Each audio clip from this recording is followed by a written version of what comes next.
things. Dalawang mabuting bagay, alin ang pipiliin mo? Ano? Kaya itatanong mo pala sa iyong sarili, ano gusto ipagawa ni Kristo? Ano gusto ipagawa ni Kristo? Sa Ebanghelyo na ating napakinggan, yun yung binibigay o tinuturo ng Panginoong Kristo sa mga nagtanong sa Kanya. Tinanong siya ng mga eskriba.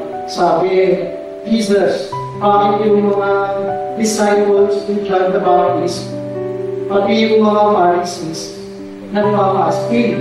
Eh, bakit ikaw at kaya mga tagasunod mo, ang naas na kumain, ang naas pa umilog?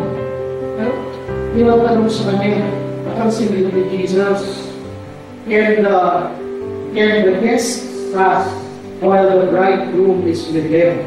Habang may pagkasalan, nandiyan pa yung lalaki ng kinasal, pwede bang mag-fasting? Pwede bang tutumin ng mga bisita ang kanilang sarili? Hindi, pag umalis na, yung lalaki ng kinasal, pag na sila ng kanyang pinakasalan sa kanilang kwarto, pwede na mag-fasting. Pero habang nandiyan pa, pista pa yun, party pa yun. Nandiyan pa yung kinasal eh. Nandiyan pa yung kinasal. Bakit? Yung mga disciples ni John the Baptist, sabi nga ng mga tao, si John the Baptist ay isang propeta. Yung mga disciples ni John the Baptist, once a week, hindi kumakain. Dahil sila ay mabuting mga Hudyo. Yung mga Pariseo, hindi lang once a week, meron sa kanila 2 times a week na nagpapasting. Dahil hindi lang sila mabuting Pariseo, sila ay mga tapat at mga stricto ng mga Hudyo. Ano? Tapat at stricto ng mga Hudyo. Kaya kung natatandaan niyo yung isang bahagi sa Ebanghelyo ayon kay San Marcos, in the Gospel of Mark, merong Pharisee at merong publican na nagdarasal sa templo. At sabi ng Phariseo, Panginoon, salamat, tugunin mo ang aming panalangin dahil ako ay mabuting Hudyo.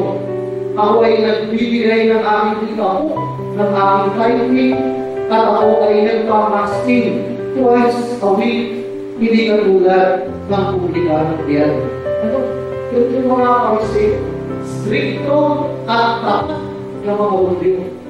Pero pinabi ni Kristo yun. Sinabi niya, hindi yan. Ang pagaganahin ninyo, hindi lang yung gumawa ng mabuting, hindi ano ang pinagagawa ni Jesus sa akin. Ano? Pero anong minsan, manghirap piliin, ano may pinapagawa ni Jesus? Manghirap pupuin yun. Kaya minsan, hindi ako naging pag-isip, ano may pinapagawa ni Jesus? At least marla piliin mo, ang dito sa aking gusto gawin, ang nagbibigay ng pagpapahalaga, higit na nagbibigay ng pagpapahalaga sa buhay. Which of these things gives more value to life? Pero